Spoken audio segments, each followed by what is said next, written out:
जय हिंद साथियों। आज की इस वीडियो में हम लोग आधुनिक भारत से संबंधित 50 एमसीक्यूज को कवर करेंगे एक्स्ट्रा फैक्ट के साथ में। बिल्कुल जीरो लेवल से टॉप लेवल तक प्रश्न है जो आपके परीक्षाओं में बार बार पूछा जाता है। तो आप किसी भी कॉम्पिटिटिव एग्जाम की तैयारी करते हो तो आज का यह सेशन आप लोगों के लिए काफ़ी ज़्यादा इम्पोर्टेंट रहेगा, इसलिए आप सभी पूरा सेशन को ध्यानपूर्वक देखें। तो चलिए आज का पहला प्रश्न आपके सामने है। भारत में सर्वप्रथम कौन यूरोपीय व्यापारी आया था? वेरी इंपॉर्टेंट प्रश्न है। चलिए आप सभी आंसर बताएंगे।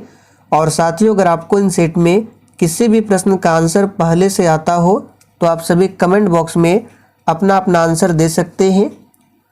तो यहाँ पर पहले प्रश्न का आंसर क्या होगा? भारत में सर्वप्रथम कौन यूरोपीय व्यापारी आया था? तो सही जवाब है पुर्तगाली। अब पुर्तगालियों में भारत आने वाला सबसे पहला व्यक्ति कौन था? तो वास्को डी गामा, जो कि 1498 ईस्वी में भारत आया था। आगे देखिए, भारत आने वाला पहला पुर्तगाली व्यापारी कौन था? तो साथियों, अभी हमने आपको बताया भारत आने वाला पहला पुर्तगाली यात्री था वास्को डी गामा, जो कि 1498 ईस्वी में भारत आया था। तीसरा प्रश्न है, ईस्ट इंडिया कंपनी की स्थापना कब की गई थी? बिल्कुल बेसिक लेवल से प्रश्नों को कवर करेंगे, इसलिए पूरा सेशन को ध्यानपूर्वक देखें। तो साथियों, ईस्ट इंडिया कंपनी की स्थापना जो है इस 1600 ईस्वी में होती है। तो यहाँ पर ए ऑप्शन जो ही बच्चे दिए हैं उनका बिल्कुल सही जवाब है। और यहाँ से एक प्रश्न बनता है कि ईस्ट इंडिया कंपनी की स्थापना के समय मुगल बादशाह कौन था? तो याद रखिएगा अकबर, यानी कि अकबर के समय में ही ईस्ट इंडिया कंपनी की स्थापना होती है 1600 ईस्वी में। चलिए आगे देखिए, बंगाल में द्वैध शासन की नींव किसने रखी थी? वेरी वेरी इंपॉर्टेंट प्रश्न है, इसको मार्क कर लीजिए, बार बार ये प्रश्न पूछा जाता है। तो साथियों, बंगाल में द्वैध शासन की नींव किसने रखी थी? सही जवाब है रॉबर्ट क्लाइव ने। यहाँ पर सी ऑप्शन आपका सही जवाब है, रॉबर्ट क्लाइव ने। चलिए आगे देखिए, बंगाल में द्वैध शासन को किसने समाप्त किया था? बिल्कुल टॉप लेवल का प्रश्न है, आंसर बताएंगे। तो साथियों, बंगाल में द्वैध शासन को किसने समाप्त किया था? तो वॉरेन हेस्टिंग्स ने। यहाँ पर फर्स्ट ऑप्शन आपका सही जवाब है, वॉरेन हेस्टिंग्स। चलिए लॉर्ड डलहौजी की बात करें तो इसको भारत में रेलवे का जनक माना जाता है। और लॉर्ड कैनिंग की बात करें तो इसी के समय में 1857 की क्रांति होती है। और लॉर्ड कैनिंग के समय में ही 1856 में विधवा पुनर्विवाह अधिनियम पास हुआ था। चलिए आगे देखिए, किस संधि के अंतर्गत ईस्ट इंडिया कंपनी को बिहार, बंगाल एवं उड़ीसा की दीवानी मिली थी? तो साथियों, यहाँ पर छठे प्रश्न का आंसर है इलाहाबाद की प्रथम संधि, जो कि 1765 में होती है। इसी के तहत बंगाल, बिहार और उड़ीसा को दीवानी मिली थी। और साथियों, जितने भी नए अभ्यर्थी चैनल पर पहली बार आए हैं, आप लोग चैनल को सब्सक्राइब करके और साथ में बेल आइकन को जरूर प्रेस कर लीजिए। डेली शाम 7:30 बजे आपको इस चैनल पर क्लास मिलेंगे। चलिए आगे देखिए, सहायक संधि किसने लागू किया था? तो साथियों, यहाँ पर ऑप्शन के अकॉर्डिंग आंसर बताना है। ऐसे तो इसका आंसर क्या होगा? सहायक संधि को सबसे पहले प्रारंभ किया था किसने? तो फ्रांसीसी गवर्नर डुप्ले ने। अंग्रेजियों से भी पहले फ्रांसीसी गवर्नर डुप्ले ने इस शब्द का प्रयोग किया था, सहायक संधि का। लेकिन अंग्रेजों में पूछे तो इसका आंसर क्या हो जाएगा? Lord Wellesley. तो ध्यान रखना है, सहायक संधि किसने लागू किया था? लॉर्ड वेलेस्ली ने। चलिए आगे देखिए, सहायक संधि पर हस्ताक्षर करने वाला पहला राज्य कौन था? ये सभी प्रश्न आपके एग्जाम के लिए काफ़ी ज़्यादा इम्पोर्टेंट है, बार बार ये प्रश्न एग्जाम में पूछा जाता है। तो साथियों, सहायक संधि पर हस्ताक्षर करने वाला पहला राज्य था हैदराबाद। तो यहाँ पर फर्स्ट ऑप्शन आपका सही जवाब है। प्लासी का युद्ध किन दो पक्षों के बीच में हुआ था। और साथियों, इस प्रैक्टिस सेट में आपके जितने भी प्रश्न सही हो रहे हैं आप लोग कॉपी में लिखते जाएं। फिर सेशन के लास्ट में आपको कमेंट करके अपना अपना स्कोर हमें ज़रूर बताना है। तो देखिए साथियों, प्लासी का युद्ध जो है 23 जून 1757 को होता है और ये जो हुआ था किन दो पक्षों के बीच में, तो सिराजुद्दौला और अंग्रेज़ों के बीच में हुआ था प्लासी का युद्ध। आगे देखिए, जेम्स प्रथम का राजदूत जो जहांगीर के दरबार में आया था कौन था। वेरी वेरी इंपॉर्टेंट प्रश्न है, चलिए आंसर बताइए। तो साथियों, जेम्स प्रथम का राजदूत था सर टॉमस रो, जो कि जहांगीर के दरबार में आया था। तो यहाँ पर डी ऑप्शन आपका सही जवाब है, सर थॉमस रो। आगे देखिए, कौन विदेशी आक्रमणकारी भारत से कोहिनूर हीरा तथा मयूर सिंहासन उठा ले गया था। तो साथियों, यहाँ पर 11वें प्रश्न का आंसर क्या होगा, नादिर शाह। फर्स्ट ऑप्शन जो ही बच्चे दिए हैं उनका बिल्कुल सही जवाब है। नादिर शाह ने भारत से कोहिनूर हीरा और मयूर सिंहासन को उठा ले गया था। आगे देखिए, भारत का प्रथम गवर्नर जनरल कौन था। तो साथियों, भारत का प्रथम गवर्नर जनरल कौन था, बहुत ही सिंपल है, लॉर्ड विलियम बेंटिक। और इन्होंने ही 1829 में सती प्रथा का अंत किया था। तो पूछा जाता है सती प्रथा का अंत किसने किया था, लॉर्ड विलियम बेंटिक ने। और इसमें सहयोग किसने दिया था, राजा राम मोहन राय ने। आगे देखिए, सती प्रथा को समाप्त करने का श्रेय किस गवर्नर जनरल को प्राप्त है। अभी हमने आपको बताया, चलिए आंसर बताएंगे। तो साथियों, सती प्रथा का जो अंत किया गया था 1829 में लॉर्ड विलियम बेंटिक ने। तो यहाँ पर डी ऑप्शन आपका सही जवाब है। आगे देखिए, किस गवर्नर जनरल ने हड़प नीति का प्रतिपादन किया था।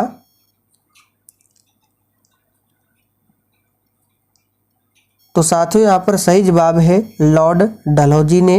लॉर्ड डलहौजी ने हड़प नीति का प्रतिपादन किया था और इस हड़प नीति के तहत सबसे पहले 1848 में सतारा को ब्रिटिश साम्राज्य में मिलाया गया था। तो प्रश्न बनता है कि हड़प नीति के तहत सबसे पहले किसे ब्रिटिश साम्राज्य में मिलाया था। तो सतारा को कब, तो 1848 में। आगे देखिए, भारत का प्रथम वायसराय कौन था। तो साथियों, अभी हमने देखा भारत का प्रथम governor general Lord William Bentinck थे, जबकि भारत का प्रथम वायसराय पूछे तो सही जवाब है लॉर्ड कैनिंग भारत के प्रथम वायसराय थे। आगे देखिए, 10 मई 1857 को सिपाही विद्रोह कहाँ से प्रारंभ हुआ था।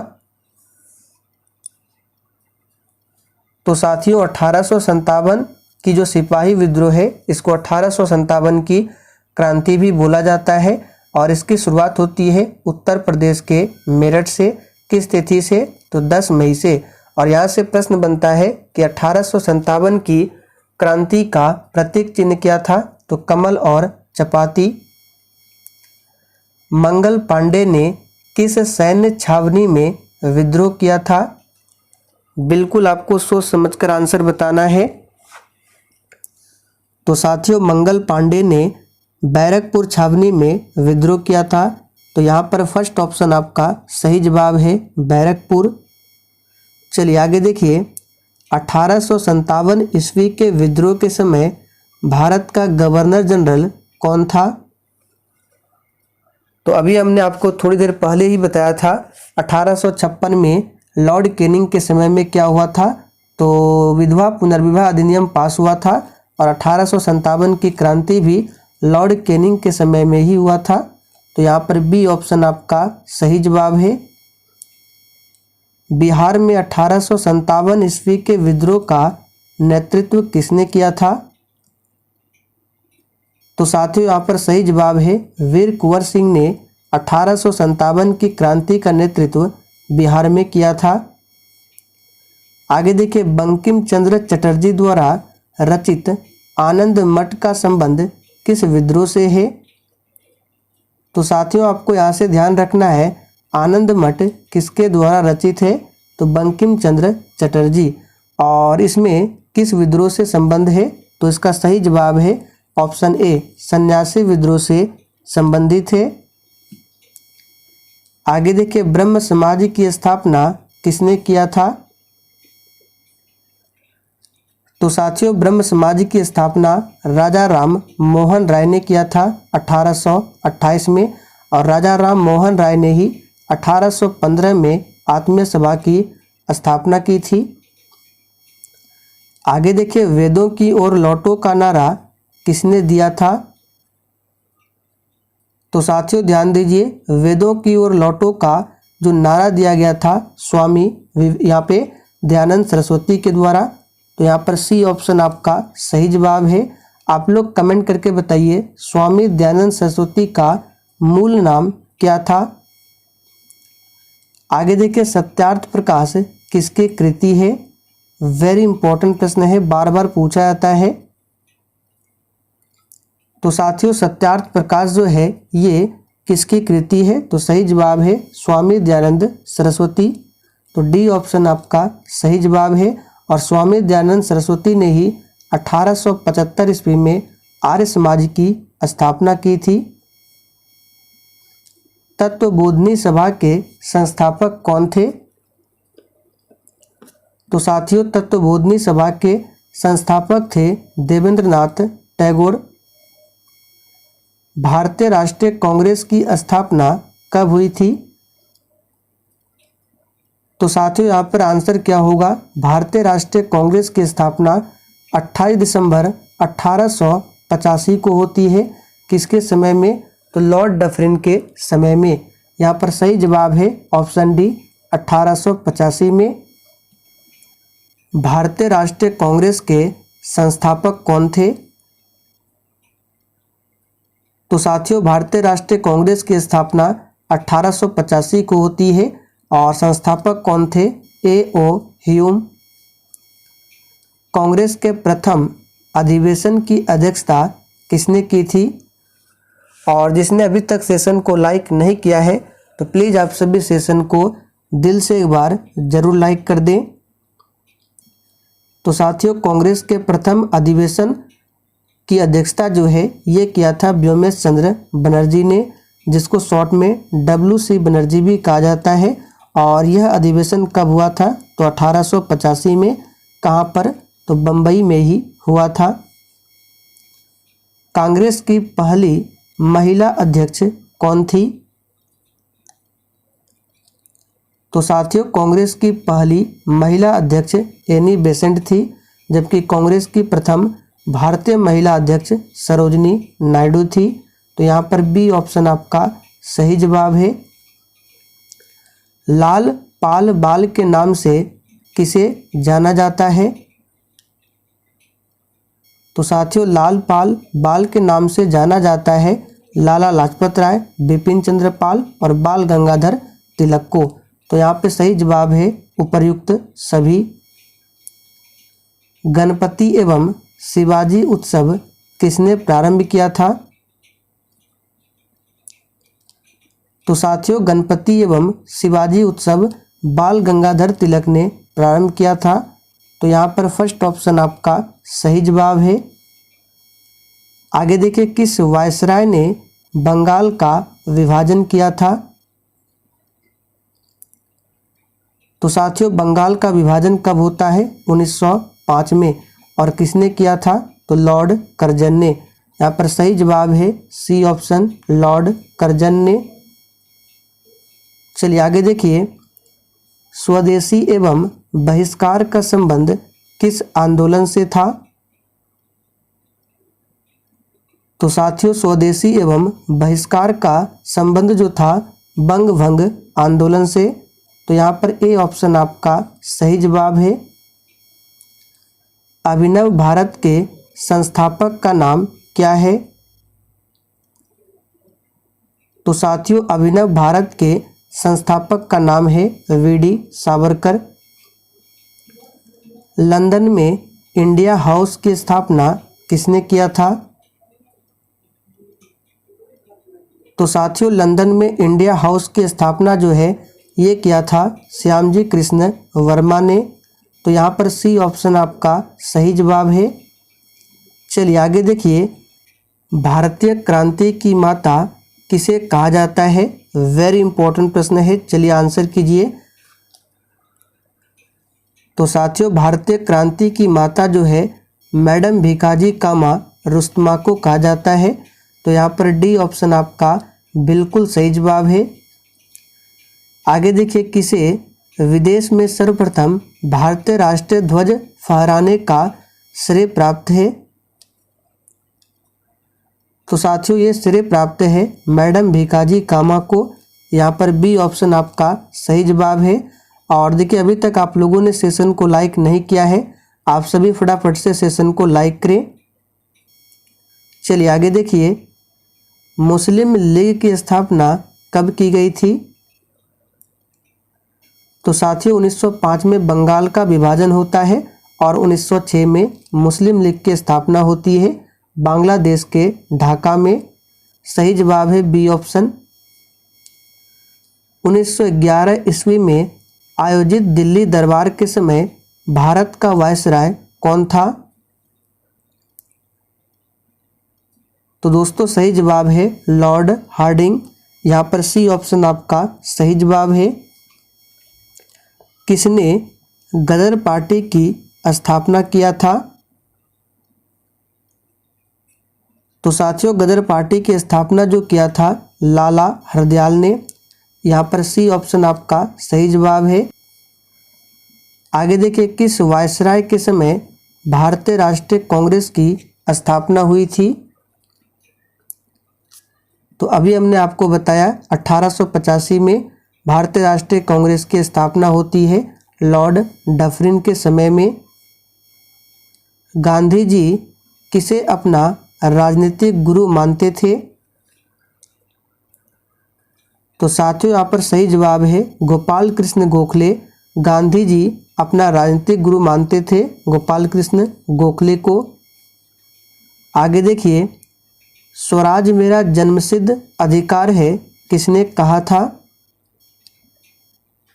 तो साथियों, यहाँ पर 42 नंबर का आंसर क्या होगा?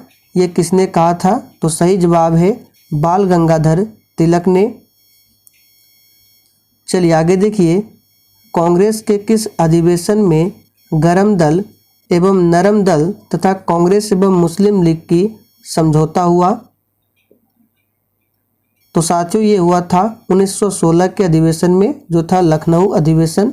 यहाँ पर फर्स्ट ऑप्शन आपका सही जवाब है। अब यहाँ से प्रश्न बनता है कि गरम दल एवं नरम दल दो भागों में किस अधिवेशन में बटा था?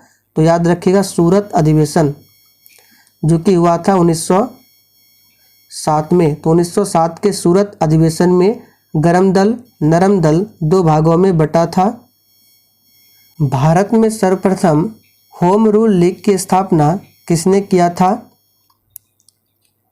तो साथियों, भारत में सर्वप्रथम होम रूल लीग की स्थापना बाल गंगाधर तिलक ने किया था। कहाँ पर? तो पुणे में। और मद्रास में पूछे होम रूल लीग की स्थापना किसने किया था? एनी बेसेंट ने। जालियांवाला बाग हत्याकांड कब घटित हुआ था? तो साथियों, जालियांवाला बाग हत्याकांड की घटना 13 अप्रैल 1919 को होती है। कहाँ पर? तो पंजाब के अमृतसर में। और किसके समय में? तो लॉर्ड चैम्सफोर्ड के समय में। अमृतसर के जालियांवाला बाग में आयोजित सभा पर किसने गोलियां चलवाई थी? तो दोस्तों, उस व्यक्ति का नाम है जनरल डायर ने। यहाँ पर सी ऑप्शन आपका सही जवाब है। गांधी जी ने भारत में सर्वप्रथम सत्याग्रह का प्रयोग कहाँ पर किया था? तो साथियों, गांधी जी ने भारत में सबसे पहले सत्याग्रह का प्रयोग चंपारण में किया था 1917 में। असहयोग आंदोलन कब शुरू किया गया? तो साथियों, असहयोग आंदोलन की शुरुआत होती है 1 अगस्त 1920 से। तो यहाँ पर बी ऑप्शन आपका सही जवाब है। किस घटना के कारण असहयोग आंदोलन स्थगित कर दिया गया था? तो दोस्तों असहयोग आंदोलन की शुरुआत होती है 1920 में और इसे 1922 में वापस लिया गया था। क्यों? क्योंकि फरवरी 1922 में चौरी चौरा कांड के कारण। चलिए आखिरी प्रश्न है, स्वराज पार्टी के संस्थापक कौन थे? तो साथियों स्वराज पार्टी के संस्थापक कौन थे? मोतीलाल नेहरू, चितरंजन दास। तो यहाँ पर सही जवाब है डी ऑप्शन, ए एवं बी दोनों। तो चलिए साथियों आज के लिए इतना ही। सेशन पसंद आया हो तो आप सभी सेशन को लाइक करके और अधिक से अधिक सेशन को अपने सभी मित्रों के साथ जरूर शेयर करें।